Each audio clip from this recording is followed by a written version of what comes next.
Ladies and gentlemen, the Zoa Morning Show back in the building. Man, that new Zoa Morning Show intro was cold. Woo! Hey, let me run through it real quick. You know how we do.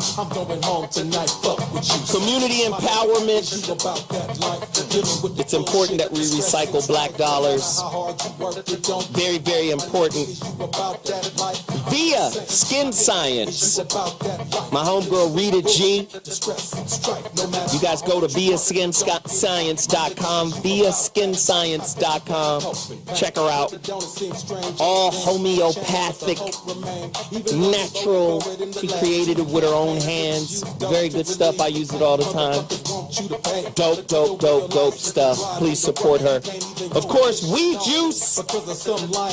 Gotta support weedjuice.com. Black-owned business. Young brother, fitness guru. Gotta support everything that we're trying to do. Also, I'm telling you right now, I only have 25 of these left. Only 25. If you order right now at my website, IamZoeWilliams.com, I will throw my lecture on religion right here like this. I will sign it and mail it off tomorrow. If you act right now, you got to go to IamZoeWilliams.com and order the last remaining 25 copies of The Rebirth of Seeds. These are the last physical copies I have, and what will ultimately happen is when I'm out on the website, it'll say out of print, out of stock. We're not printing these up again.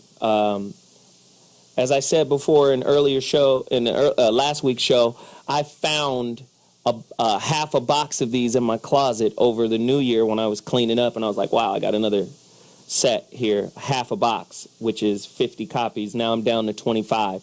You got to move on it right now. IamZoeWilliams.com. I'll throw my God class lecture into that. Also, if you already have The Rebirth of Seeds, you can get the God Class Volume 1 at cdbaby.com. And you go on CD Baby and you search the God Class Volume 1, and you could just get a digital download of it. And I would gratefully and graciously appreciate any support that you guys could offer us to keep us in business, to keep us moving. So please move on that right now. Call to action, IamZoeWilliams.com, cdbaby.com, the God Class Volume 1, and also the final 25 copies of The Rebirth of Seeds. Also, Real Men Don't Play, authored by authored by my uncle Bobby Glanton-Smith. Please, please, please support the brothers. Very, very good stuff. This is a manual for black manhood. He does lectures with a bunch of prominent guys like Keith David, Jim Brown, Lionel Hollins, Sam Watson. Very, very powerful work put together by Bobby Glanton-Smith. Also, gotta support Dr. Mark Goulston. Real Influence, as well as Just Listen. Just Listen and Real Influence are bestsellers by Dr. Mark Goulston. You got to support the doc. The doc has written the foreword to my new book, The Relationship Dismount, how to leave or how to stick the landing when leaving a negative relationship. It's a breakup book about how to break up properly without any relationship residue or debris carrying that baggage forth. The Relationship Dismount. Dr. G wrote the foreword to it, and it will be coming out this Valentine's Day. So the second Zoe Williams book is about to land, and I'm excited about that. Also, you see, I'm rocking it. It's icy. You got to go to Elephant. As a matter of fact, we got a quick little video. Elephant, I got the shirt on. Very nice flyness. I got the sweatshirt on. Please go to the video real quick and get a look at this company out of New York. Our blood, sweat, and tears is in the ground here. We built this country. I mean, we are as a part of America as anybody else. America is a melting pot. You know, some people, you know, were brought here from other countries by choice. Other people were brought here by force. But the fabric of America is a part that we're interwoven into, you know, from the very beginning. Everything is made in New York. There should be a responsibility from American designers to want to get things made here. I mean, just for the labor force, you know, and just so you can really be in tune with the product. We're not just sending off sketches and patterns over to somewhere that doesn't really care about what is being translated. So the feeling you should get is like, you should know that I'm in the garment district, in the factories, and correcting the people that are working on product. And then when you actually get the product, when you lift it and you feel the weight, when you feel the texture, you should know that love is in it. First is always kind of starts on paper. Jackson kind of comes up with a few. I mean, they dope. They dope, man. I like to support cutting, innovative, fly people, man. It's out of New York. The look is collegiate. You know, if you like J. Crew, if you like Banana Republic, if you like Polo, that's the look. Please go support this group, man. These group of brothers, man. They got some really, really fly stuff. Tell them Zoe Williams sent you. They're going to treat you with respect. And I promise you, they're going to get your orders to you ASAP. Also, I'm going to keep supporting this brother because his business has evolved. He's a smarter businessman now, and his work is good as well. Go to Ramomart and support this brother too at ramomart.com. He has the Egyptian-themed gear, but he's transitioning from Egypt to Assyria now. So a lot of his stuff has an Assyrian look. It's so dope, man. It's so fly. Super talented brother. Super talented brother. Everything is dope. I appreciate it. Also, a lot of people been asking about Truth. I got a quick video. Check out this video from my homeboy Truth. It's an introduction to Truth, man. Check him out right now.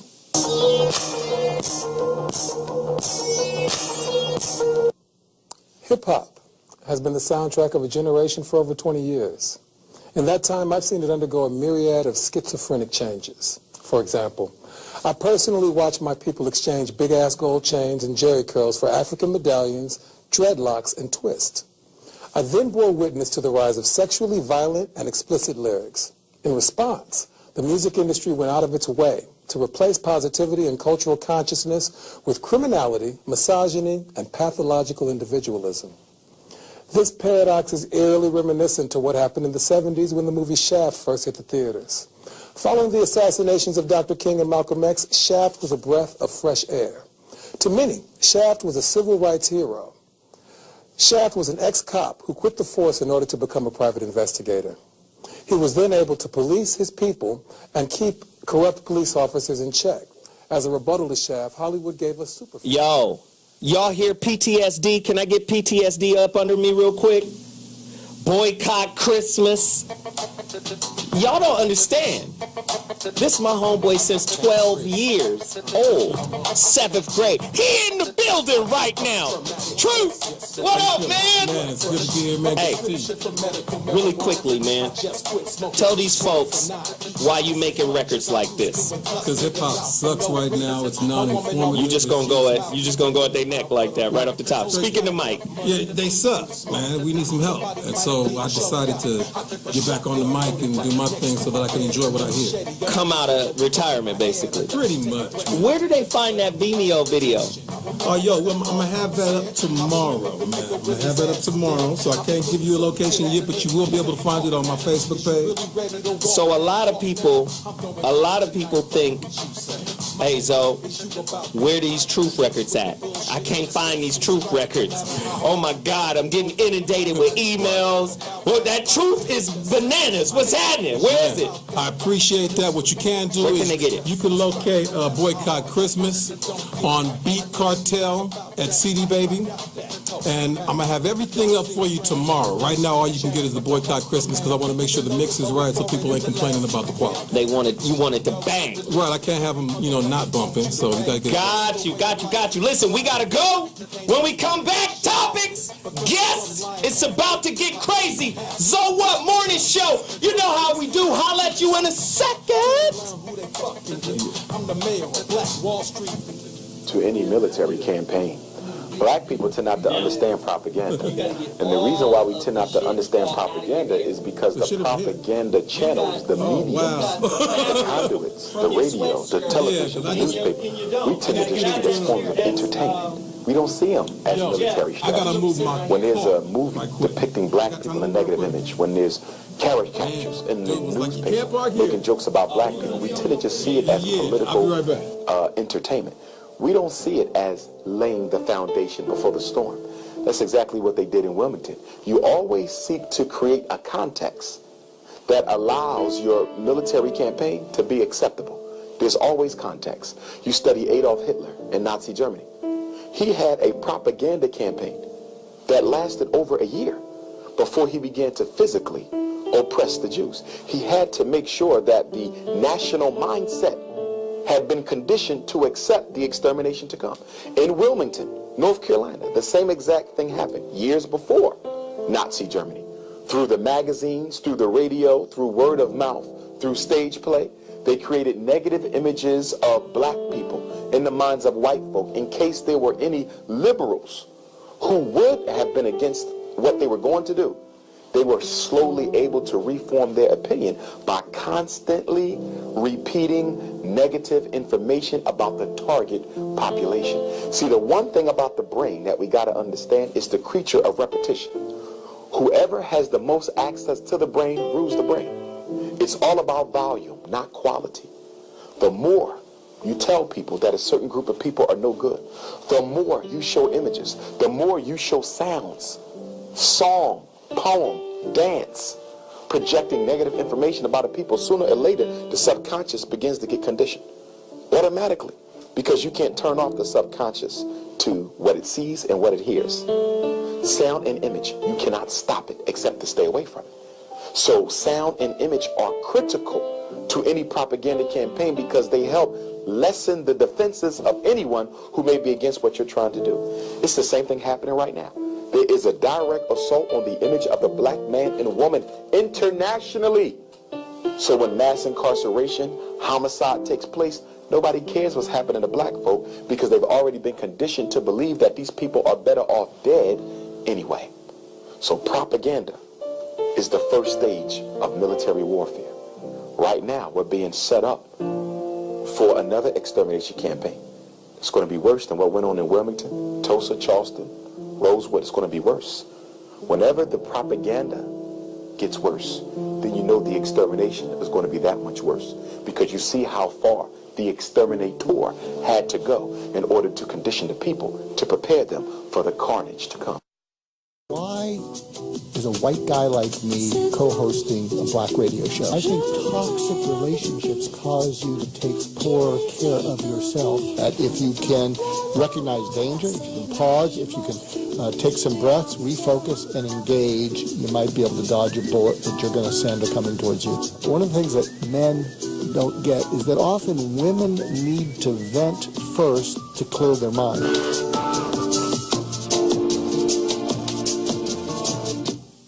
Whoa, where's my mambo music? I miss it now. That was some mambo music there. That was cool. That was mambo. That was good. Gee, You like that, huh? Nice new look for Dr. G. You put a nice sheen on your token white guy. Really? I'm proud of you, man. Yeah. What is this white guy doing here? Why? Go ahead, Doc. Anyway, I want a plug for community empowerment.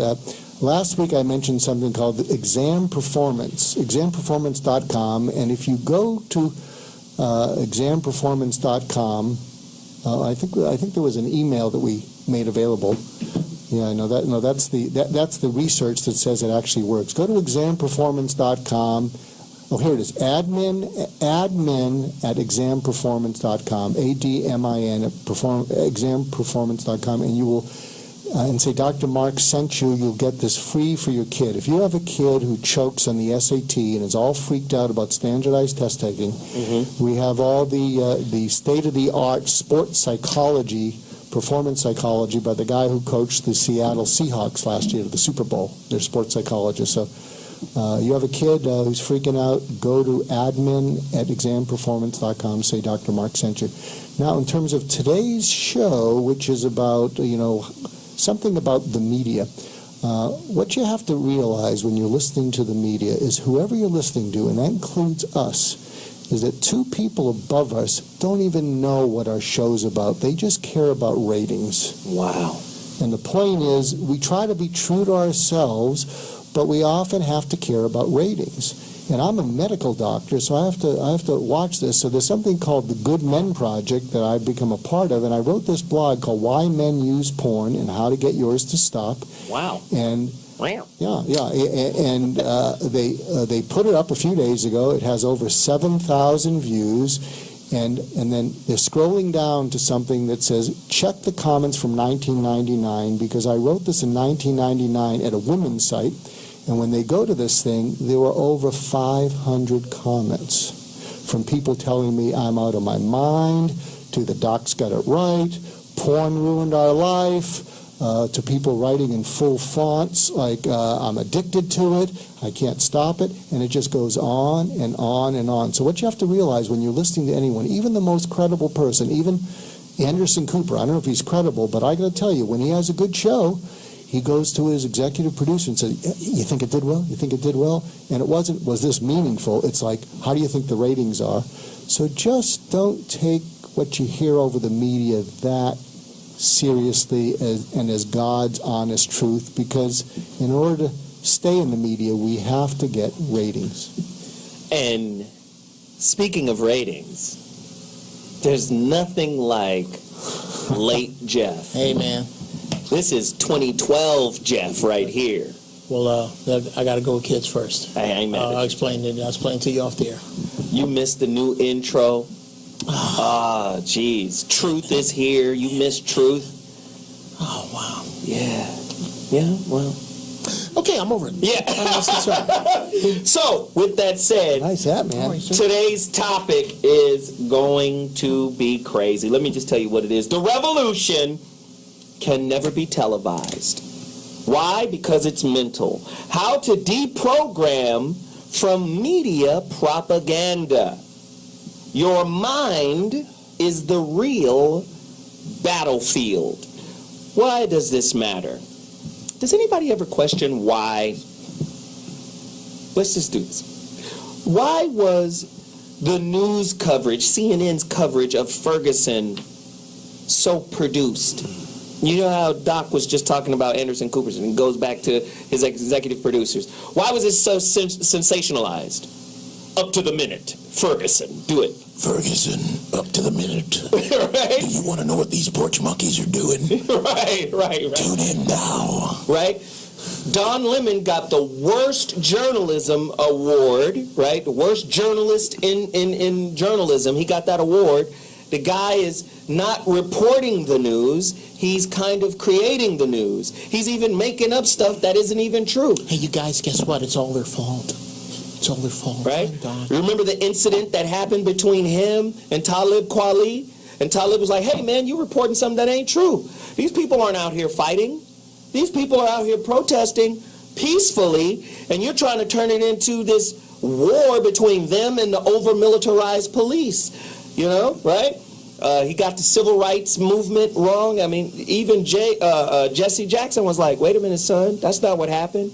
There was some peaceful marches, but we also fought too, right? And he had to clear it up because he was trying to convey this peaceful protest narrative as if to say, this is how you should protest, and these young kids aren't doing it.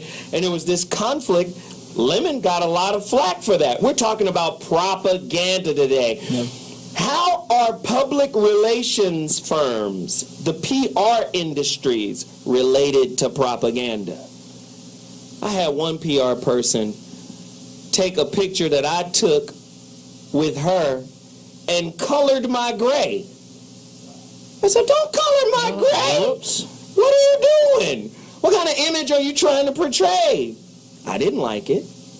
Yank that picture down. I don't want to portray no falsity, no lie. But isn't that what propaganda is about? Conveying a particular ideology. Propaganda, from the Latin, right? Meaning to propagate. And it's no freaking wonder that the word propaganda originated where? The Catholic Church. A collection of cardinals whose job is to go propagate an ideology. What was the ideology? Jesus is the way. Jesus. The Catholic Church is the remix of the Roman Empire. So when Rome fell, another seat out of Rome came to power, and that was the Catholic Church. Wow. Come on, man. Propagating an idea. Does the media propagate ideas, or do they report the truth? Let's go deeper into it. Is your relationship representative? Who's heard of the relationship representative? Putting your best foot forward, right? Never get a second chance. Right. This is my ideal self versus my real self, because I'm putting my best foot forward so I can impress you. And then once I've done that and I've scored the touchdown, I can then revert back to who I really am. Is that a type of relationship propaganda? Come on, let's get into it. What's the worst form of propaganda? History or religion? Or is religion and history interchangeable? Are they both, the products of the same thing? And which was the most effective use of propaganda? 9/11? ISIS? It's a big thing going on right now. France is having its version of 9/11 right now. Correct? Why is it that the narrative remains consistent even though the geography doesn't? Why is Islam and Muslims at the forefront of the face of terrorism? Because there was no CNN. I'm just saying, in the world ain't no white terrorists. Timothy McVeigh? That was the last time I heard of one. Yeah. Back in the day, whites had a lock on serial killers and terrorists, and they had a lock on it, right? Killing people they didn't know. Killing people. There was a lot of Charlie Mansons back in the day. All of a sudden, they're gone. What, do you think, television came out, after World War II, right? A couple of years after. Mm-hmm. Maybe television after World War II was the opiate of the masses, because you had to calm people down, because after the war, people were freaked out, and now it's become the cocaine of the masses. And so what you have to do now is, we all know that the thrill of an adrenaline rush is exceeded by the awful feeling of an adrenaline crash. So you have to keep them high on adrenaline, and what's good about keeping them high is they buy. Whereas after World War II, the whole country's been traumatized. We lost hundreds of thousands of people. Let's calm them down with the TV pablum of the 1950s. So do you think any of that's true, that we have the cocaine of the masses? Listen, before television, there was radio. Theater of the mind, to keep the mind engaged. Oh, and FDR was very calming with those fireside chats. It's all going to be okay. I know it's all going to hell in a wastebasket, but it's all going to be okay. Hey, look, I can't even walk, and I'm fine. Right? Before radio, what was there? There was theater and print. When America attacked in the 90s Saddam Hussein and Iraq, the first thing they dropped on him was pamphlets in Arabic. Propaganda. We have to promote an idea. In order to get American people on board to support something, we've got to promote an idea. In order to get our savior in office, we've got to believe in the idea of change, which Reagan ran on the idea of change. Do you see? The real battle is what you think. If I can control how you think and what you think, which goes back to education, do they teach you how to think, or do they teach you what to think? Because if I teach you what to think at a very young age, I can set you up for my control for the rest of your life. I hear the music. We're about to take a quick break. When we come back, all of our guests will be here. We'll be able to chime in on this. Hey, the phone to dial, the number to dial, because I want to hear from people today. 855-878-4652. That's the number to dial. 855-878-4652. Holler at us. We'll be back at 2.2. In-depth studies of the personalities of the people they're dealing with, too, culturally. It always helps. It's the thing of, you can take their culture and use it against them. How large would you say an extensive collection on our culture would you say the FBI has? Would you rate it as large as a particular library, like the Schomburg Library in Harlem? Or? I would rate it better. I would rate it better, and the fact is that they go into details that we probably would overlook. Will Heaton used to meet me in different places, you know. Will Heaton, that was one of my supervising agents. There is a certain bar in the Los Angeles area where people into black cultural things met, and Will Heaton used to meet me there. And he would go into very long and tiring conversations with some very articulate brothers about culture, African culture. I want to show you a little 3-minute clip.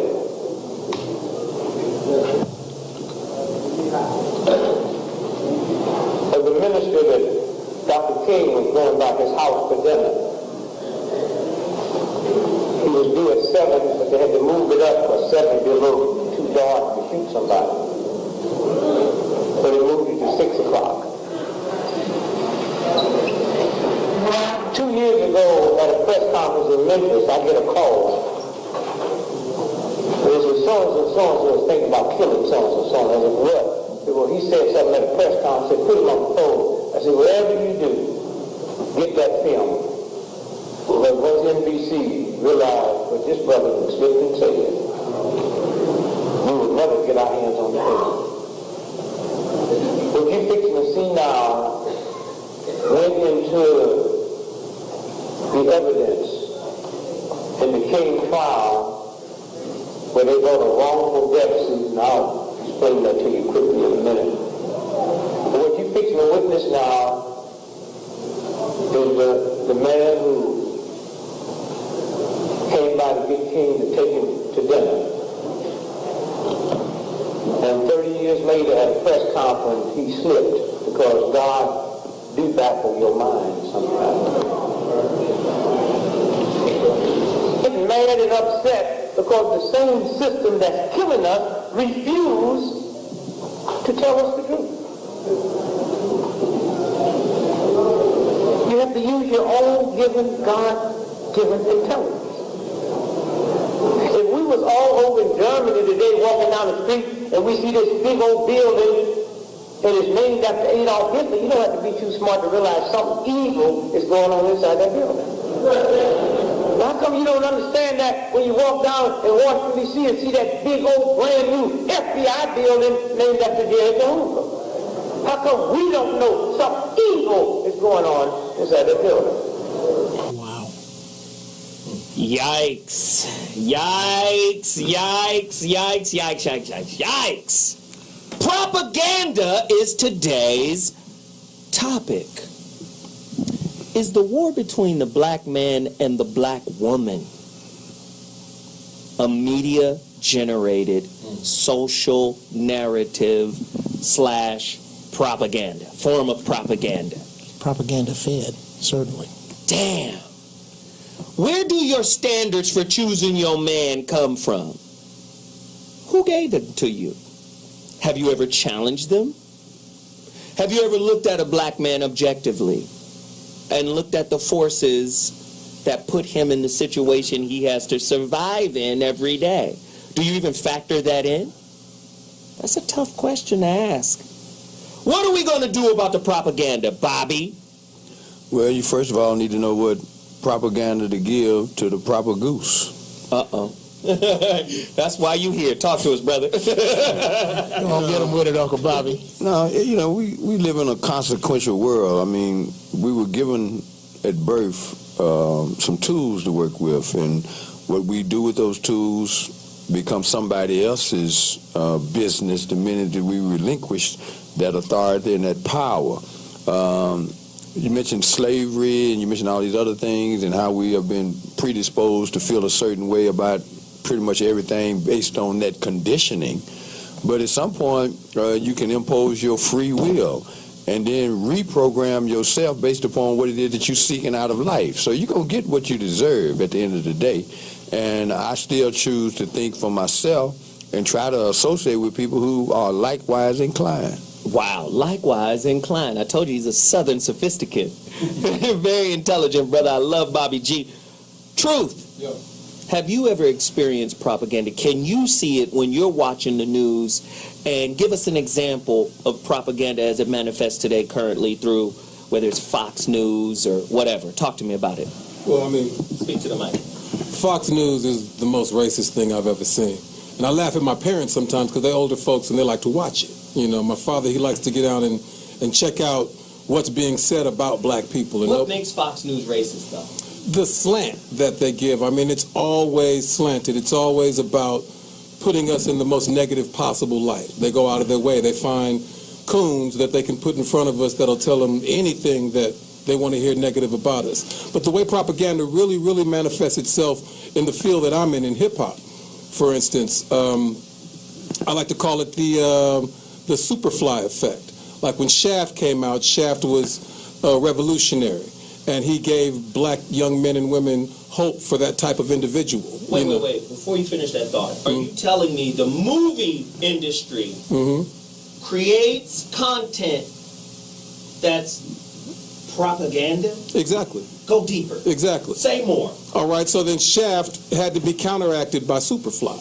You know, whereas Shaft was a brother with an afro who dark-skinned cat, didn't even seem like he liked cream in his coffee. You know, he went against the police, he went against negativity. Went against the system. Yeah. Now, he drove a Cadillac and he was always smooth, right? So they replaced him with Superfly, who had his own Cadillac. You know, and he was always smooth too, but he sold cocaine. And light-skinned with a perm. With a perm. The opening scene in the movie was him in bed with a white woman sniffing cocaine. You know? Wow. And so his thing was, let me show you how to use what the man has given us in order to come up out of the ghetto, right? And that's the same thing with hip-hop today. When there was a public enemy, people responded properly to negative nonsense, right? Whereas, you know, they had to replace that with an NWA or a Superfly, if you will, you know, which is going to show you need to hustle. So you're saying... Wow. That was heavy. Wow. That's real talk. You're saying NWA is to Superfly. It's to Shaft, yeah. As Shaft is to PE. Is to PE. Exactly. Wow. Exactly. That's big. Jeff?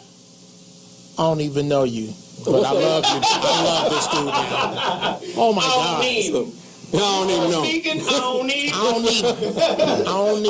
him. IOWNEEBM. I don't need him. Wow. Speak to it, Jeff. Wow. To me, I was trying to say this for the rant, but you got to watch anything that's too easy.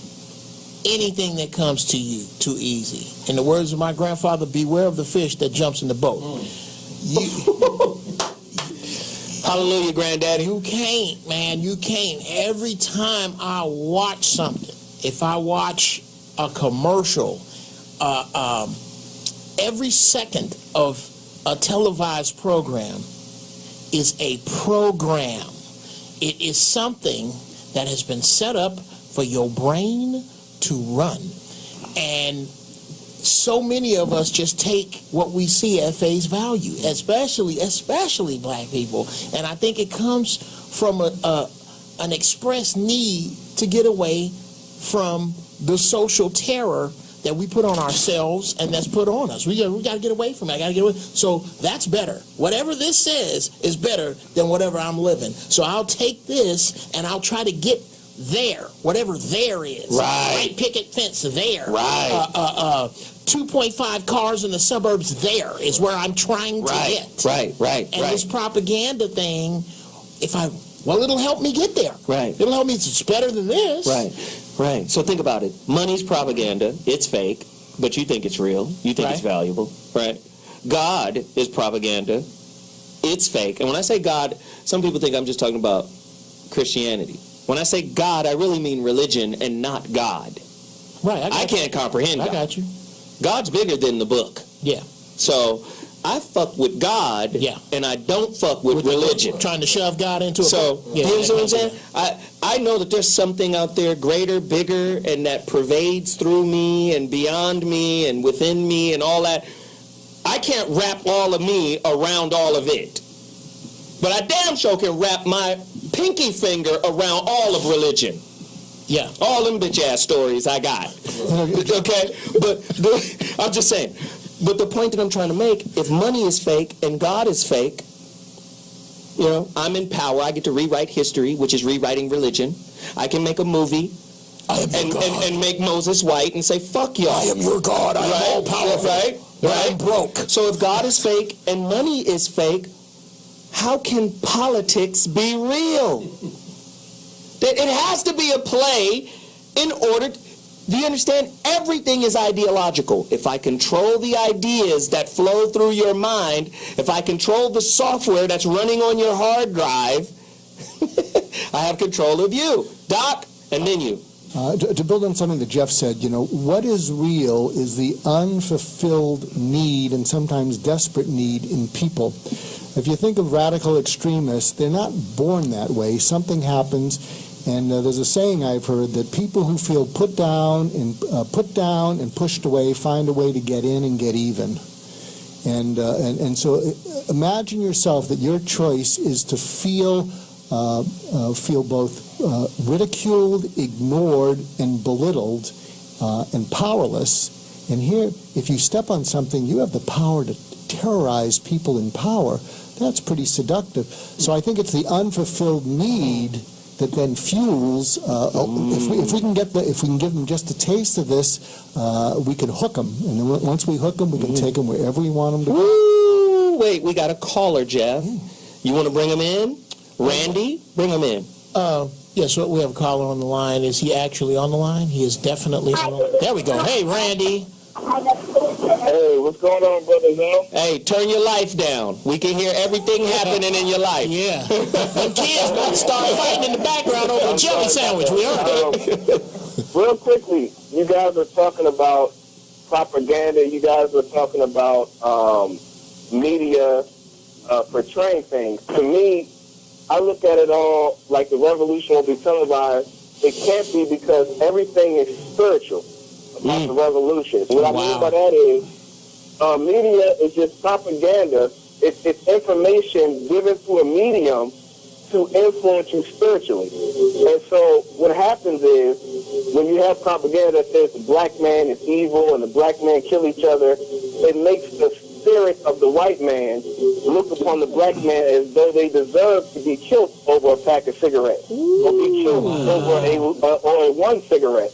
And so the revolution can't be televised because what we're trying to do is we're trying to build the black people up to let them know, hey, walk in your godhood. And once you walk in your godhood, there's no information that can be given to a medium that can destroy you. And that's the revolution that's going around. You have a bunch of protesters and people standing together. It's because, hey, we need to get our message across and change the spiritual atmosphere to the people in power. Let them know that we're not going to just stand here and get slaughtered. Wow, that was hot monkey cheese right there.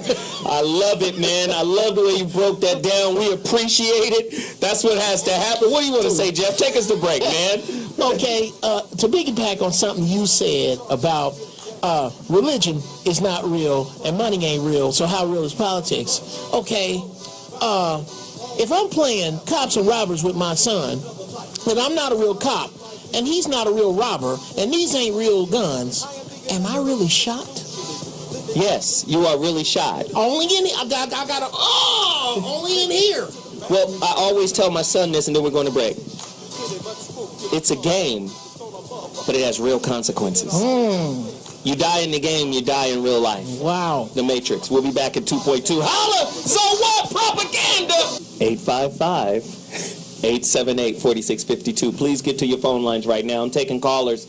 If you're listening to the show live, call us right now. 855-878-4652. James, man, this is our special guy, man. James always comes in and drops really heavy science on us. Talk to me about propaganda and how the American public have been misled. Give us some concrete examples. Is 9/11 a concrete example? Is ISIS a concrete example? If so, how? Do you have any information? Sure. Well, I was the working business colleague of a gentleman by the name of Walter Board, who wrote a book called Operation Mind Control. It was the exposure of behavior modification for political means and warfare and propaganda, primarily propaganda. And propaganda, the father of propaganda was a guy that most of you probably heard, Edward Bernays. But Bernays did a limited stance on the effect of propaganda as technology is implemented and given to the public. It changes public perception of how people process information and so forth. So one of the things I was on the board of directors of the Marshall McLuhan Center on Global Communications, and this was basically a study of how technology affects human perception and propaganda. For instance, like primarily what people don't understand as they're listening to this or watching it is both visual and acoustic effects affect the outflow of information and how people process it in terms of what ideas are. If everything's shut off here now and we just go strictly acoustic, if I change the way in which I speak and the rate and speed of how I say it, it's received differently. NLP, neuro-linguistic programming. Sure. John Grinder, Richard Bandler. They both worked at CIA, and this stuff was put together by it's a toolbox between Milton Erickson, Virginia Satir, Gregory Bates, and so forth, and these tools were put together for NLP. Now, in terms of propaganda, the best way to implement propaganda is always through a group environment when there's already preordained sort of entrainment. Entrainment is where a group, like at a concert, is, where everybody's in sync. When people are in a movie, they're in a state of entrainment. And you can drop embedded commands and so forth and post-hypnotic suggestions in those environments when you're in a state of entrainment. Watching television is acoustic, but it's also visual. But Marshall McLuhan used to say that it's tactile. You're not really watching TV, it's watching you. Wow. And now advertising, when I was exposing all the banks and credit card companies and how they advertise and get everybody to get into debt, I was taking all the frames of all their advertisements they were doing and just destroying them, basically. There's a book that's written, and this would end it all for the advertising agencies in New York. It's called City as Classroom by Marshall McLuhan, and it goes through, and it's designed for children to understand the process of putting an idea into your head, anchoring it to you, and then the next time the commercial fires off, you respond, and then through a delayed response, it's referred to as the pizza effect, that a person will be behaviorally shifted to go buy a product because of the way it's made them previously feel. So this happens all the time. And 911 was a great example of getting everybody into a state of kinesthetic visual trauma, and then getting everybody into group dynamic, and then putting massive amounts of disinformation layered over that trauma, and then have that trauma repeated over and over and over again. Show the bombing more and more and more, and every day over and over and over again, and then induce all this legislation and whatnot to inhibit our cognitive liberty. Wow. Bobby? You know, there was a news segment yesterday where it was a private school, and these young girls, these white kids, had taken their school photos, and the company took the liberty of taking all the blemishes out, the pimples and everything, and the young girls were like, I don't remember taking that photograph. And they rebelled against it because some of those young people actually had minds of their own and decided, I don't want people to think that I'm perfect, because they're not. And we have created a society in which the notion of beauty is one thing and the reality is another, and that's why a lot of times, particularly in a city like LA, when you finally meet some of these people that you have adored all your life, you're like, damn, is that how you really look? Wow. Problematic. Wow. Your mama was a banana. You rotting right in front of me. Listen, Corey Holcomb has just joined the fray. Corey, we talking about propaganda, right? And being in the entertainment business, Hollywood is all about propaganda. Do you think that's the main reason why Marshawn Lynch refuses to talk to the media? Because he might not want to give them something they can spin on him? Because that's what it is. Propaganda is PR. I'll spin it anyway. This is how they can raise Mike Tyson up, and the same system that raised him up is the same system that tears him down. Is that the reason why maybe Marshawn Lynch ain't talking to nobody? Speak to me, brother. Yeah, I think so. A lot of his teammates, the way they back him up and things they have said would lead you to think that that is a fact. But I think we are all perpetrators of propaganda because like a lot of times when girls get pregnant by me and I don't want them to have it, I throw a lot of propaganda their way so they don't keep it. So I'm just letting you know. From over the house with pamphlets. Right. What kind of propaganda pamphlets you telling them? What do you tell them in that situation? Well, the last time a girl was pregnant by me and I didn't want her to have it, you know, I was like, man, all four of y'all gonna be pregnant at the same time. Propaganda? Yeah, that was propaganda and it all worked out for me. So sometimes propaganda, I mean, I think we all use propaganda. That's all I'm trying to say. Geoff Brown, how does our people, because we always use this analogy, if America is sick, right? Black folk got AIDS. We toe up. Yeah. Because I see us in a war, black people, men and women against each other. The sisters have a standard that was given to them by the success makers. This is how you become successful.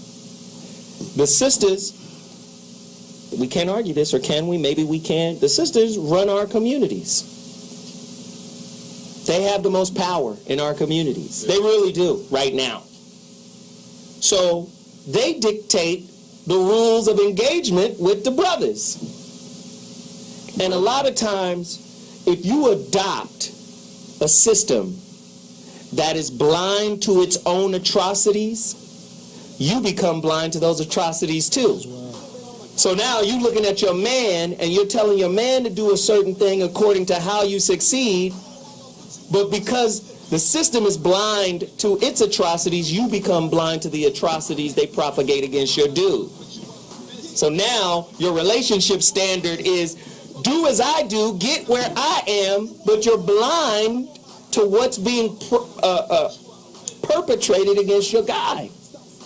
They say, well, if I did it, you can do it. Well, no, you have a different path than we have. So let's speak to that when we come back from break. If you hear that in the background, that's the homeboy Truth. He in the building. Turn that up right now. Is that Boycott Christmas?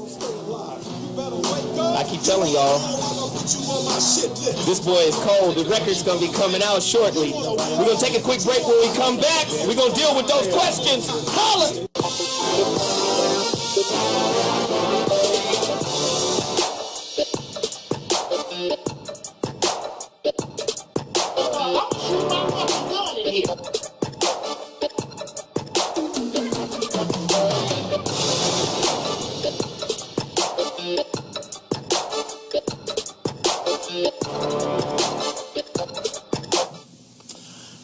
Wow. Jail. Where you go. You're not going to introduce your son? I am not. At this point. What's happening, little homie? Jail is where you go when you can't handle your own business or do your own thinking. They put you in there and they do the thinking for you, which is what I tell this gentleman sitting to my right. Jail of the mind is exactly what propaganda is. It is a place that your mind gets imprisoned willfully by you when you don't know any better.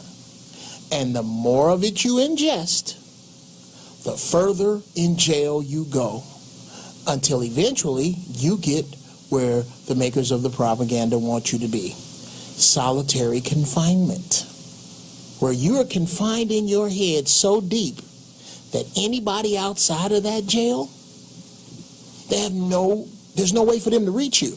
There's no way for them to communicate to you, because you are fed and housed by the propaganda of your mind. Everything that you are seeing, reading, involving yourself with, places you are going, you have to view the subtext. I guess we will hear from this man to my right. This is my son, Blakey.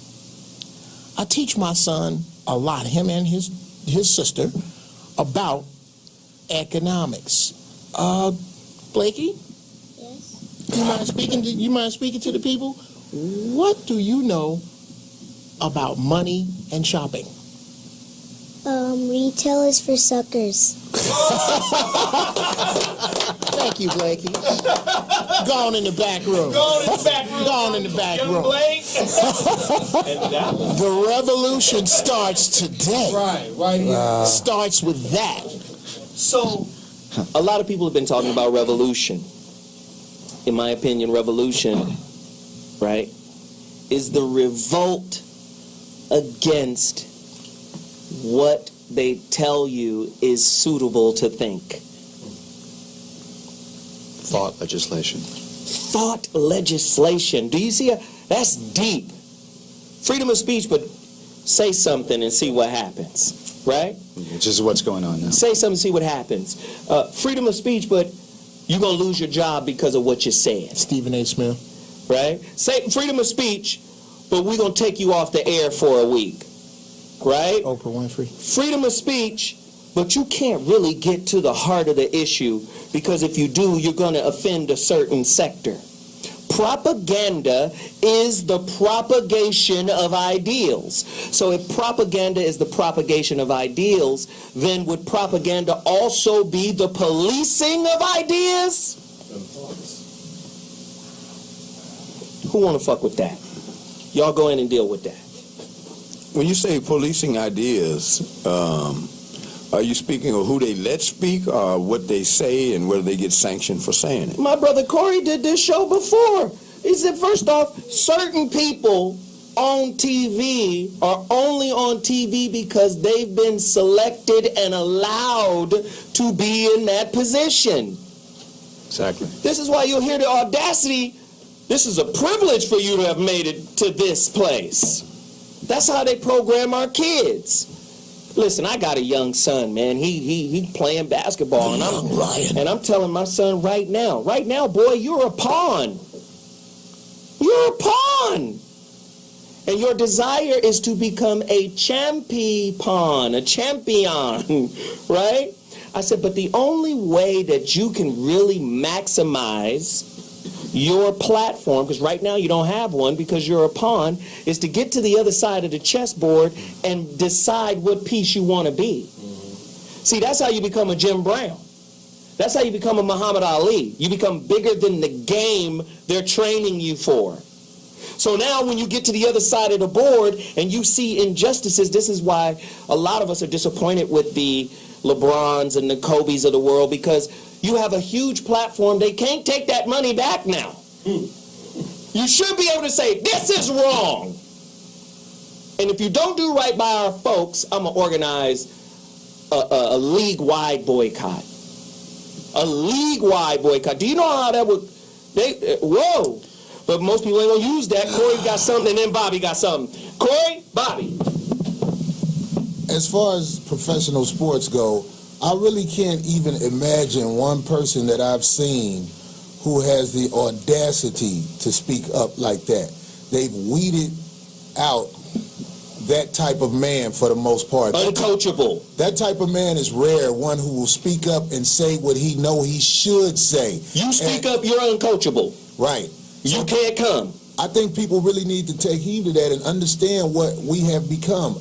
If you look at professional sports, I don't care how much money they make or whatever platform, even Michael Jordan, they will not step out and speak and say what needs to be said. Right. And that's a result of the bitches running the community, just like you said. Oh, God. Bobby? I'm hopeful simply because these are human beings that we're talking about when we talk about they, we, whoever. And who is they? I like when you say that. Go ahead, Bobby. But in this instance, I'm speaking to the fact that you have a young brother like Richard Sherman who had an opportunity to just stay in his lane. Stanford guy, had, a bright mind, all of that kind of stuff. And he stepped outside of the box and said, hey, man, I'm from Compton, okay? So how y'all want to play this? I can go either way y'all want me to go. That's who I'm modeling my son after, Richard Sherman for sure. Go ahead, Bobby. And you have just other individuals. Now, we don't have the momentum of that, but we have the example of that. It's just like the young guy that killed those people in the Middle East. They messed up when they showed him giving tribute to Syria. They really don't know that they should have just kept that thing as quiet as possible, because they're going to perpetrate what they were trying to suppress by giving him that platform. And that's one advantage that we have in this new world that we're living in, is they haven't closed all the portals yet. Matter of fact, they're spraying leaks all of the time because of this new internet thing that's going on. Go ahead. As usual, I agree with 99.98% of what you said. The only thing I don't agree with is when you say we are these, them, they, we are looking, these are humans. My issue with that is that is how you see them. That's not how they see you. Well, we're in 100% agreement, because I can see where you're going with that. And I think our interpretation needs to take a 180-degree shift. We need to stop looking at them as humans, and they need to start looking at us as humans. Corey? Corey? Geoff, I got to disagree with that a little bit. Let me tell you something. Your responsibility, first off, is to you and what you're doing. Okay. If you stop looking at somebody as a human just because they stop looking at you as a human, then the circle of bullshit continues. You have to be above the bullshit. Because when the example is set and people point at you, you don't want people saying, oh, Geoff said because they do this, I'm going to do this. You have to be who you are for real in life. If you're not who you are for real, you perpetrating, even if your intentions are good. I get that. I get that. But I can't. This is what has lost countries' wars. The Vietnam War, for example.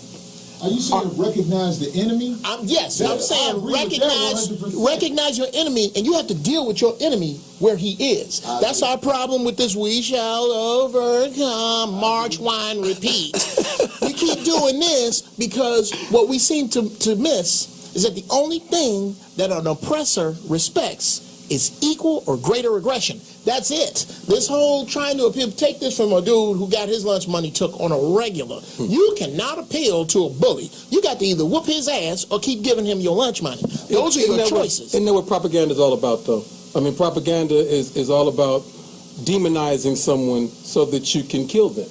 All right? Yes. If you make this person less of a human in the eyes of everyone else, then you can justify then the masses will call for So it. if we look at our oppressor, so to speak, as a human, like you said, if we humanize someone who's constantly demonizing us, then aren't we helping them?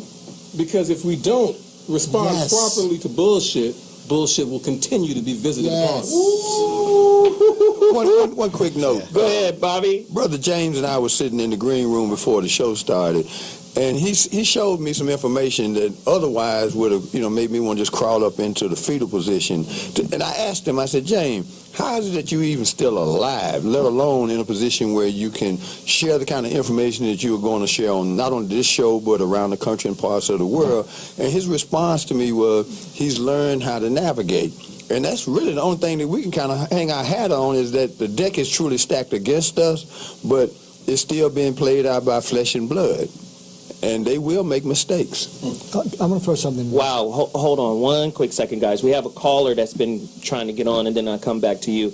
And Corey Holcomb, was it Corey Holcomb who made that statement? Yeah. Knowledge is the new money. No. That was So that's something else that I was actually going to have my son come back in here and say. That's I teach my children, knowledge is the new money. Knowledge is the new money, right? But get away from it. But if you're not the author of the knowledge, you're just a consumer of knowledge, right? Right. Oh, but that's a great point. We have a caller on the line. Caller, speak your mind. So what mornings? Holla.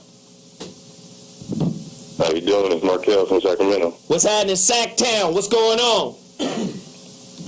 Man, you guys talked about a lot of our stuff in there right now, but basically, from my perspective, I feel like propaganda is necessary in a sense. Speak to that. Because it allows people like us that understand the way that society works and the things that we have to deal with in society. It allows us to learn a certain amount to be able to teach everyone else.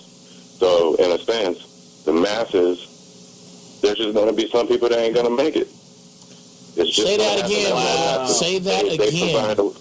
Oh, go ahead. Say that again.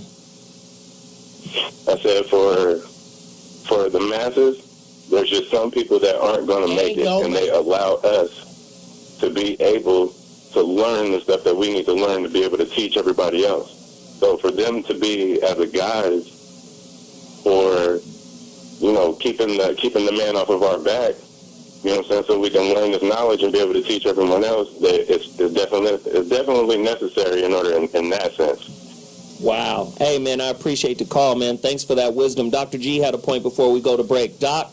I don't know where this fits in, and I hope it does, because I hope it's not too out of left field. You know, there's a difference between persuasion and influence. Absolutely. You know, and I wrote a book on how real influence is how do you persuade people without being pushy. Interesting thing that's happened to me recently, there's a site called LinkedIn. LinkedIn, if you're in the work world, you're on LinkedIn, and they have these LinkedIn groups. Every group you can think of, they have on LinkedIn. There's these TED conference groups, and there's and if you contribute to the groups, you get to be a top contributor, top influencer. So currently on 5 groups with a membership of collectively 2 million people, I am the top contributor on all those sites. Wow. If you go there, you see a picture of my book, Just Listen. But here's how I've influenced them, is I never make a comment. I ask a question that people want to answer. And so maybe the way to influence people is how do you get other people talking, and then instead of taking issue with them, you show a kind of interest, but you ask them to talk about something or question something, but you keep them talking, because I think as long as you keep people talking, there's a fluidity and flexibility, and you can shift them, whereas if you're trying to persuade them, you're triggering kind of a reaction to you trying to be persuasive. So it's fascinating, and I have much more influence by asking questions than making comments. Okay, so listen, we got to take a quick break, but Corey has a follow-up to what Doc is saying, and when we come back from break, we'll talk about, hey, that's Truth playing in the background, turn it up! That's marching orders. I'm telling you, Truth's new records is coming, man. Y'all got to support this brother. He in the building right now. Incredible tracks, incredible lyrics. We'll be back at 2.2 So What Mornings. Holla! Mr. Geoff. Mr. Geoff.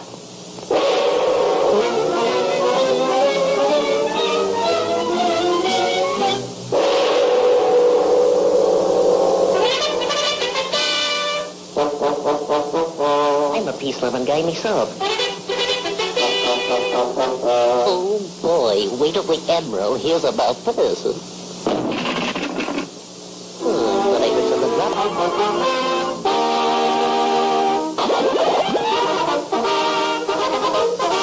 V for victory. We'll stop him.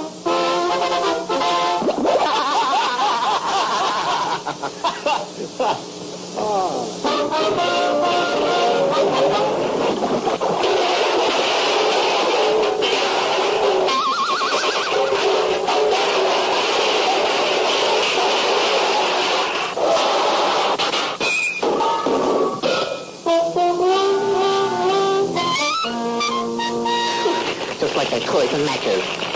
Also, a big ton of gasoline and many firecrackers. So, I lose my face.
Man, cartoons aren't off limits. They training the kids. Man, listen, I got something I need you guys to go. This is a call to action.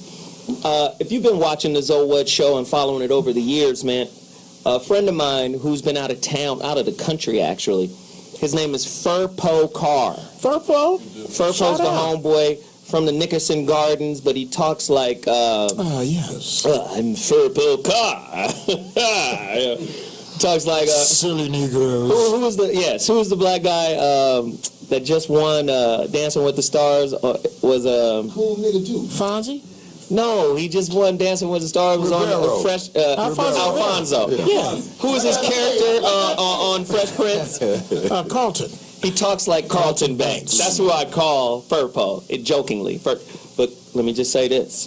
Furpo's probably one of the smartest motherfuckers I ever met. Yeah. Speaks multiple languages, highly educated. Only weakness, little Jehovah's Witnessing. Yeah, that's which is how I don't know how he becomes a Christian after all the brain stuff. Let me break this down. He wrote a book called Germany's Black Holocaust. Furpo Carr, PhD, from 1890 to 1945. And he talks about the Holocaust that happened before the German Holocaust in South Africa, where Germany went to South Africa and practiced Holocaust techniques on black people. We don't hear nothing about it. And this is what we mean by propaganda, right? We will uphold, respect one Holocaust story and shun the other. These are things we got to deal with, right? So what happens is people's narratives become institutions. Did you see that?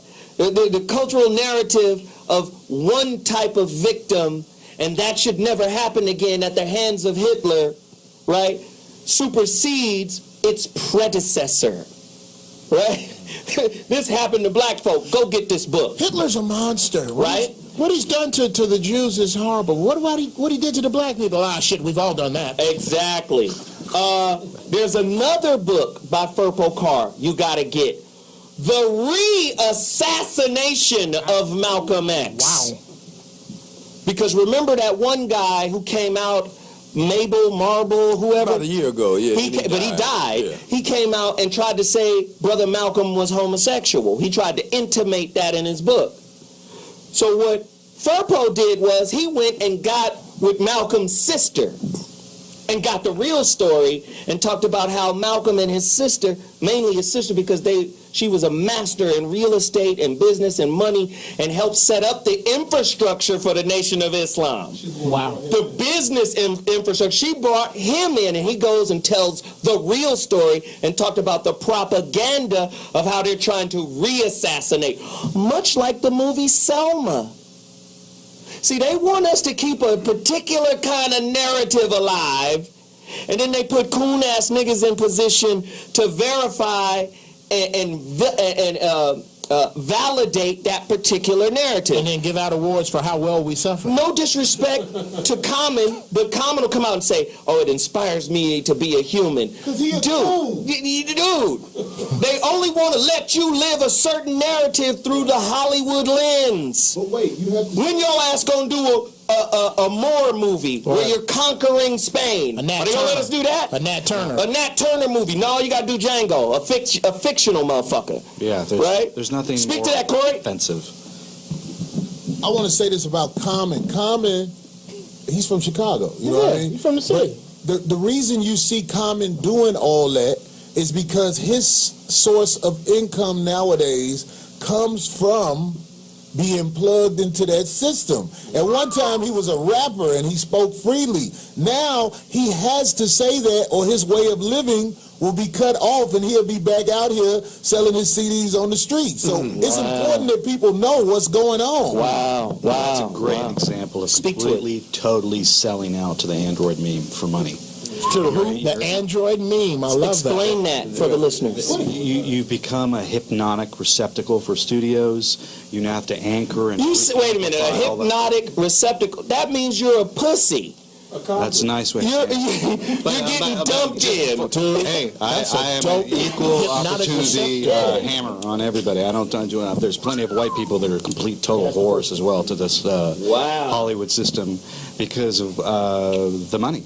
And right now, and when I first came on here, I said to you that when the house is on fire, meaning the United States, freedom of speech, the Constitution, whatnot, all bets are off, and I would expect people in politics, sports, show business to get off their ass and instead of being gutless turds and taking the money and standing up and actually doing something. You mentioned about Common. I do remember that now he's in. He wants his residual checks. He wants to keep getting paid. But you could say the same about Queen Latifah. When she first came, she was the queen. She was Afrocentric. Ice Cube, when he first came, he was niggas with attitudes. Now he's Daddy Daycare or some Chuck shit. D? No, not Chuck D. Chuck D. Not Chuck. No. But again, even Ice Cube. That's what I said. You can see his resistance. Ice Cube has some type of resistance, which is why he wasn't at the Golden Globe Awards and things like that. And they can peep your resistance to wanting to stand up and say what they want you to say. It's the ultimate propaganda when you masturbate to yourself.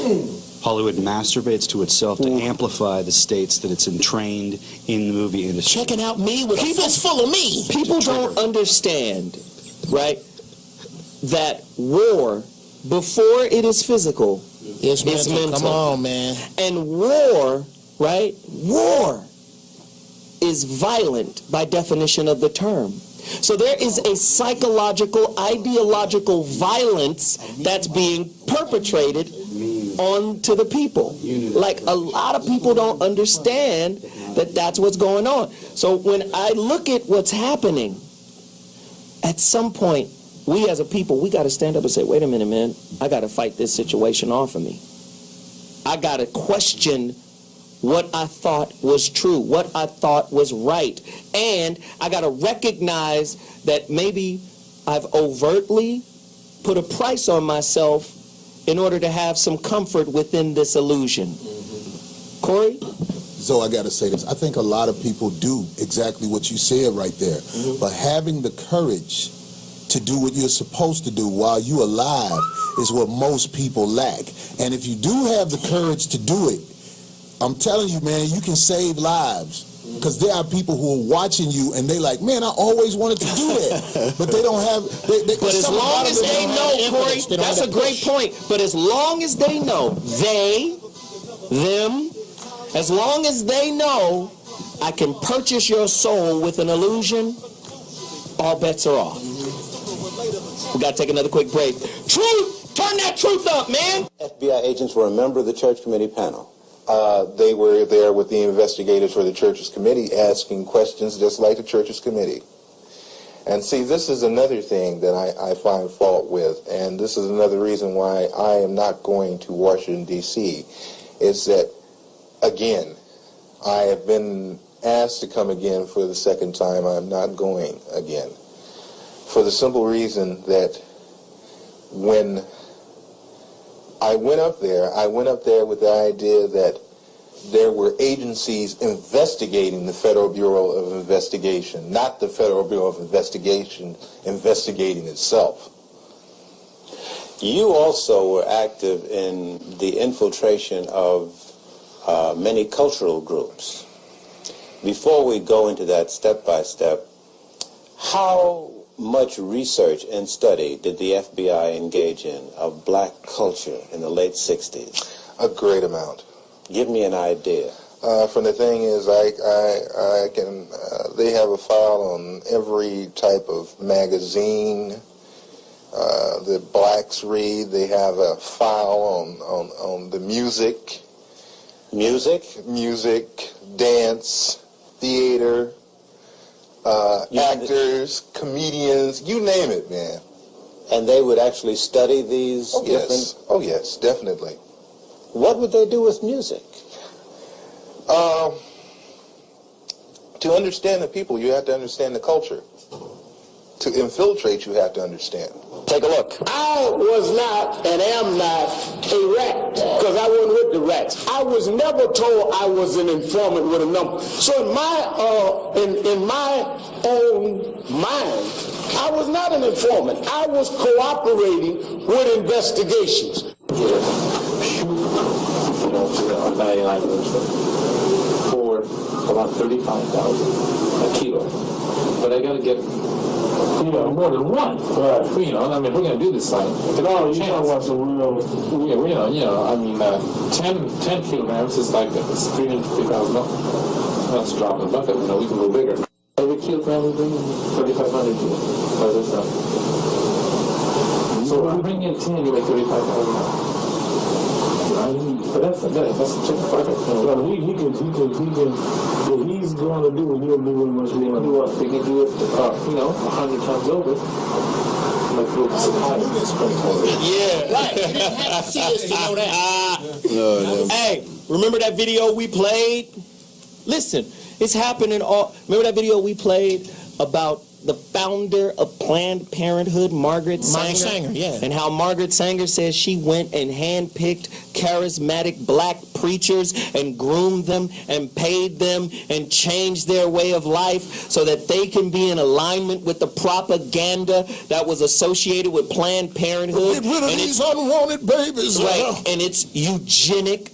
Right? It's eugenic agenda for the African American community. Yeah. There's always some well-spoken, articulate, coon-ass nigga who's really ready to live better than his own people.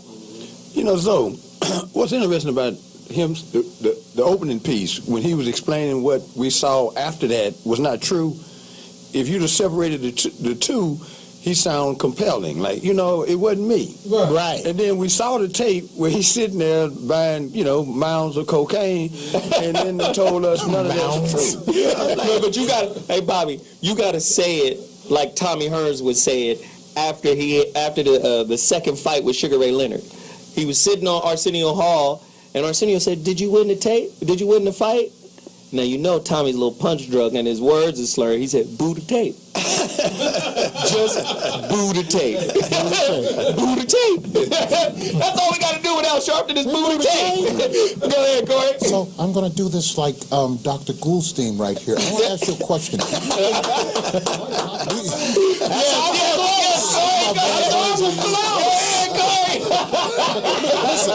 Do you think that drug dealers or preachers are?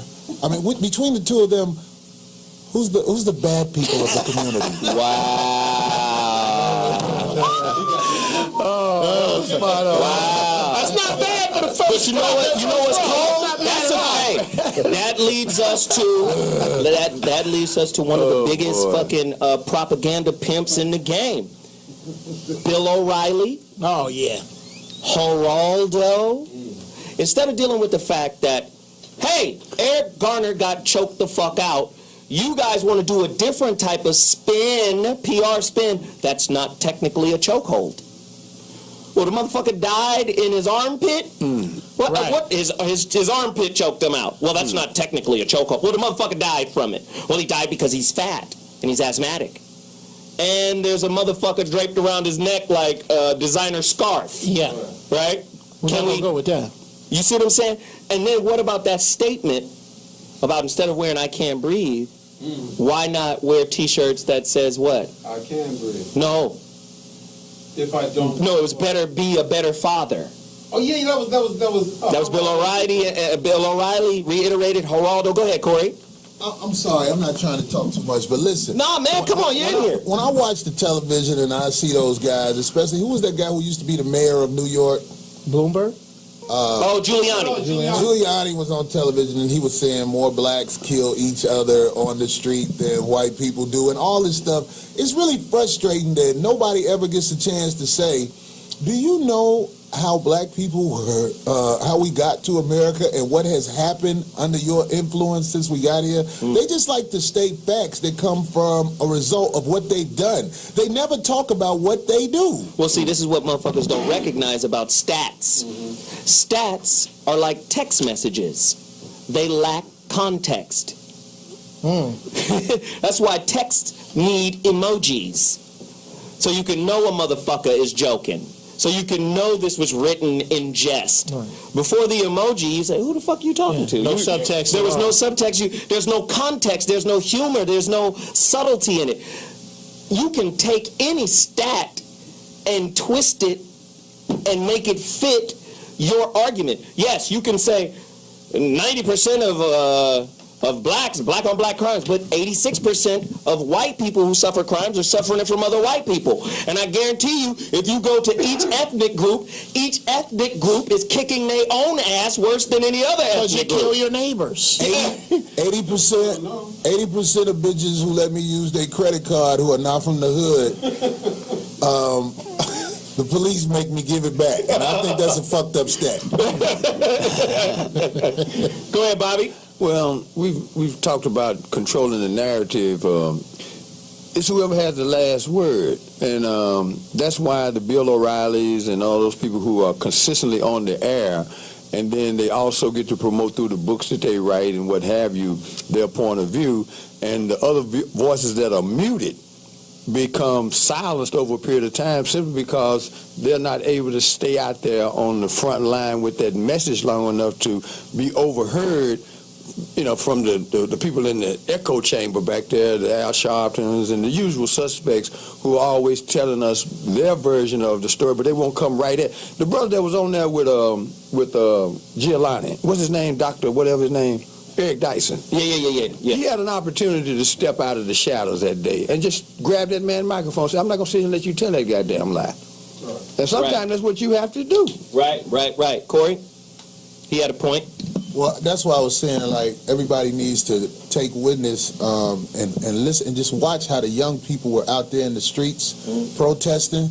They don't have guns and military training, but they were bold enough to stand up and say something's wrong. And that's why I was saying, like, Bobby, you're right. That is our last word. When half the country is standing out there in the street, it must be something wrong. So Bill O'Reilly and all these people who know how to twist it and make it look another way, which you can make anything look the way it's not. Right. Because I do that. Right. Well, that's debate. That's debate. That's protagonist, antagonist. That's how television shows are written. It's not a good show unless there's tension, unless people disagree. Yeah, right? Tension. Dr. G. Oh, go ahead.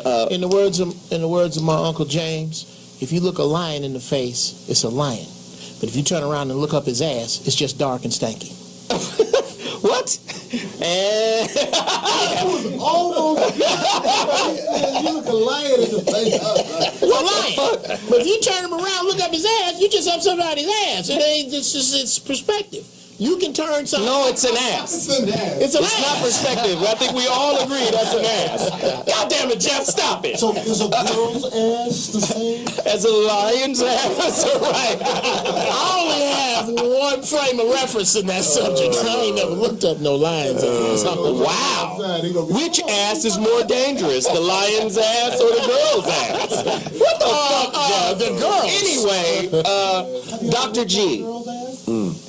No, I'm just. Let me set you up. I admire the Jews because not only do they keep their narrative, they have an electric fence around their narrative. And dogs. Right? And dogs. And snipers. And surface-to-air missiles. You're not fucking with the Jewish narrative. Yeah, we got an Iron Dome defense. Right, I don't give a fuck. You guys got a biosphere around that bitch. My question is, how is it that you guys are so protective and successful at protecting your narrative, and how could black people take some note? Besides being narrative makers.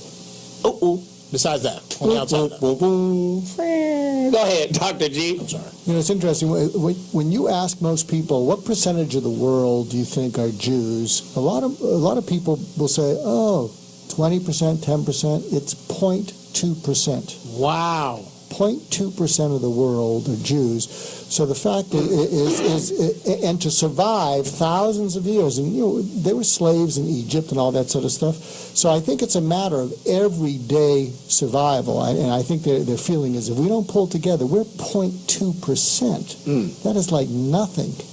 And so I don't even think they have a choice. If And so that's the worry, is because they all get assimilated. There's less of an interest in that sort of survival thing. But something I want to go back to about the propaganda thing. I keep building on the thing with Geoff. I'll try and talk in my voice because I can't do I can't do Corey doing Dr. Goulston, so I will do Firpo Carr. Oh, wow. So it's Firpo Carr. Now I want to go back to something that Geoff really... Hurry up, because the music is playing. Okay, so it's all about money. You want to get people to care, you have to hit them where their money is. And that's what we've been talking about. Until blacks, or whatever group wants to influence anyone else, finds a way to pull together and hit people in their pocketbook, ain't going to do anything. It's true. That's true. Listen, we got to take a quick break. When we come back, man, this shit has been crazy right now. The Propaganda Show, So What Morning, all new 2015. We'll be back at 2.2. This reminds me of the difference between chess and the Chinese game of Go. Chess is very much attrition-based. You start the board with many, many pieces. Over the game, they're eliminated, and at the end, you've only got a few pieces left standing. The object of chess is to force your opponent to surrender by eliminating his pieces. Each piece has its own rank and can only move in a specific way. The goal of chess is to kill the king. In contrast to that, the Chinese game of Go starts with the board empty, and you use as few pieces as possible to acquire as much territory as you can. And in that sense, it's a very resource-efficient strategy. The object of Go is not the destruction of the opponent's force, but the conquest of space. The goal of Go is to capture the most territory with the least number of stones. Using a Go-like strategy, Sun Tzu decides where and when he fights.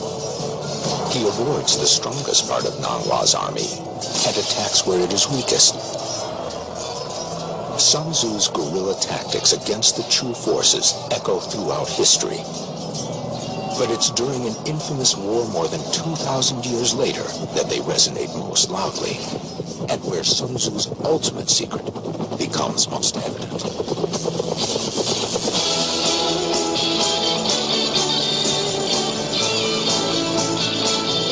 It's the mid-1960s, and the world's greatest superpower battles North Vietnamese communists in a country smaller than the state of Montana. General William Westmoreland, a hard-nosed World War II combat officer, sees the battlefield like a chessboard, where armies stand and fight head-on. But unlike chess, Vietnam has no clear objective for Westmoreland to attack. It's a classic case of a general fighting the last war, and in the sense that the lessons he had learned there only applied partially to Vietnam. There were no fixed objectives to be taken. There were no fixed units to be destroyed. No one understands this better than North Vietnamese General Vo Nguyen Giap, who sees Vietnam, like Sun Tzu would, as a go board. Instead of facing the overwhelming U.S. military directly, he uses insurgent forces, the Viet Cong, to stage hit-and-run attacks all over the country. We see something very similar to Sun Tzu's raids into Chu in North Vietnamese tactics and operations in the Vietnam War. Giap has learned Sun Tzu's principle that it is more important to outthink your enemy than to outfight him. We are a society.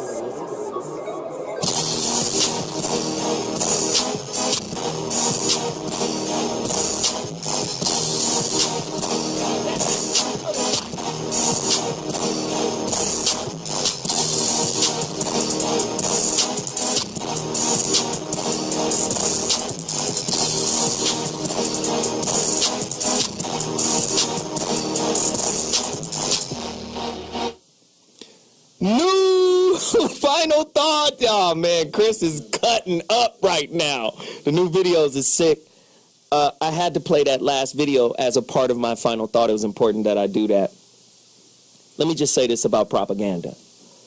All forms of court jesters / entertainers include politicians, entertainers, rappers, singers, dancers, preachers, and your parents. All of these court jesters are your teachers, because media is a medium to educate the unenlightened. This is why you'll hear people say, oh, in layman's terms, layman means commoner. The word population from the Latin populoso, the masses of unlearned animals. Vulgar, your religion. Okay, we're going to translate the Bible King James into English 1611 AD from the Latin Vulgate. Vulgar, vulgate, vulgus, right? Latin, vulgus means unlearned commoners. Stupid people who wouldn't understand the esoteric symbology behind the words. So we have to make it literal for the morons, right? We have to dumb your whole spirit down. If we dumbed God down for you, what makes you think we didn't dumb down money? What makes you think we didn't dumb down politics? Right? We're going to feed you black and white thought, stereotypes, so we can constantly pit your ass against each other so we can keep you distracted with the concept of right and wrong, good and bad, while we're fucking controlling the masses. Oh, these people are right-wingers. Let's put some left-wing shit out there to get their dander up. Masters of this bullshit-ass game of distraction called propaganda. We, as a society collectively, are a society of spin. We can spin anything. We can make anything acceptable to you stupid motherfuckers because you don't read and you are educated by the media. So because you don't read, there's a book out there, Religious Literacy, because they've done research that said most Americans, although they're Christians, don't read. They don't even read the book they profess to believe in. You ask them some basic fucking questions about their book. Steve Prothero is the author of the book. You ask them some basic questions about their fucking book. They can't go 5, 6 deep into the questions. They don't speak no language. They don't know shit, but they profess because they believe. The root word of believe is belie. Belie is Latin, to give the lie away as a gift. From Middle English, Bellalogian, the lie is a gift from me to you, which produces the English word believe. Niggas is just stupid across the world, but you believe in the devil. And part of the prerequisite of even being in the Church of Satan is that you can't be stupid. That's one of the prerequisites for being in the Church of the Devil. You got to be smart if you're going to come worship this shit. But they told you never to question and have faith. Oh my God, you don't even know faith means fact. The Arabic, Hebrew, and all the Semitic languages, iman, imani, amen, amen ra. That which is truth beyond a doubt, fact beyond a doubt. But you turn it into belief. Oh, fucking good ship Jesus riding ass niggas. I'm just saying, this is a terrible situation. Your thoughts are creative. Before I get to that, the only way to become a sheeple is you must be willing to submit your authorship over your own thoughts. Society says this is normal. Kumo D, one of my best friends, told me, our sisters have taken the blue pill with cognac. They've downed that bitch. They part of the system. And it's fucked up because they are the most spiritually creative of us. And they're keeping, the system is sustaining itself off of the sister's belief in it. And as long as they believe in it, we got to follow suit because they are, that's our woman. And she judged us by a standard that we didn't author. And she's bought in, she's got both feet in. It's fucked up, but it's the truth. I'm sorry I had to say it. Your thoughts are creative. But if an outside entity controls your thoughts, you are by default a sheep in need of a shepherd. The one last thing about ideological war. Just like in real war, did the Rothschilds fund both sides of the war? Was Gaddafi well, maybe not Gaddafi, but was Saddam Hussein and Osama bin Laden both CIA agents first? So they was on our side and then not on our side? What kind of double dealing, double dipping is you motherfuckers doing? And then you come in as motherfucking bootleg Superman to clean up a mess your ass created in the first place. Please understand this. Both sides, just like a physical war, both sides of a mental war can be financed by the same person too. I.e. MLK versus Malcolm X. DC, the whole civil rights movement was orchestrated to keep you choosing between two stalwart heroes that, if we were more objective as a people, could have laid aside the differences that separated us. It was orchestrated. This is why they keep that narrative of diversity. As long as you come into a system that is white supremacist by nature and you're asking them for diversity, you keep them in power because they're in a position to give you what you demand. Weak-minded bitch-ass motherfuckers. It's a new day. It's a new motherfucking day. Y'all don't like the way I speak? I'm sorry, but I gotta speak this way in order to shake you out of the mediocre doldrum that you're in. Read a motherfucking book. Be objective, right? Right? Pimp your weaknesses, right? Upgrade your intellectual acumen. Buy a dictionary. Buy a thesaurus. Challenge the shit your mama taught you, right? Understand that her hurt raised you. Understand that you can undo that hurt if you challenge it instead of protecting it and projecting it out into your next relationship. This is some real shit we got to deal with in order to come together as a collective, without the relationship residue from the past. I'm Zoe what? Zoe Williams. And that's my final thought. With that said, Bobby G, where can they find you? At Glanton-Smith on Twitter, realmendon'tplay.com. And they're going to find me running Corey Holcomb out of the gymnasium in about 2 weeks. Shit. That's not going to happen. James, where can they find you, brother? They can find me at jamesmartinezmedia.net. And I'll just say this, that there's always a countermeasure for propaganda.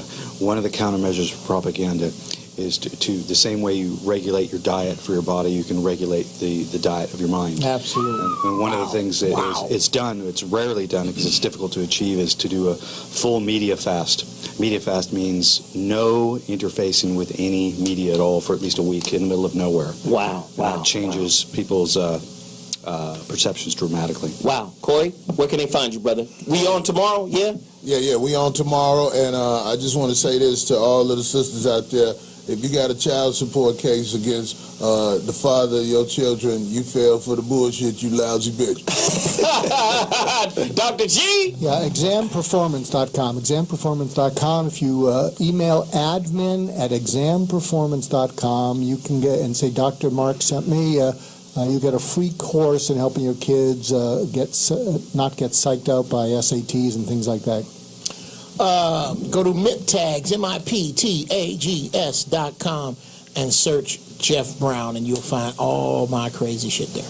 Truth, really quick. Yo, thanks for all the support playing my music. You can get, find me on Facebook at Reginald King, and you can go ahead and get Boycott Christmas on CD Baby under Beat Cartel. Yo, I'm out. Go to my website right now. Only 25 copies of The Rebirth of Seeds. Please go there right now. I will send the CD. IamZoeWilliams.com. Do it right now. Call to action. Recycle Black Dollars. Weed Juice. Easy Boy Web. Yo, please support. We'll be back next week with another Thunderer. Holla! Deuces!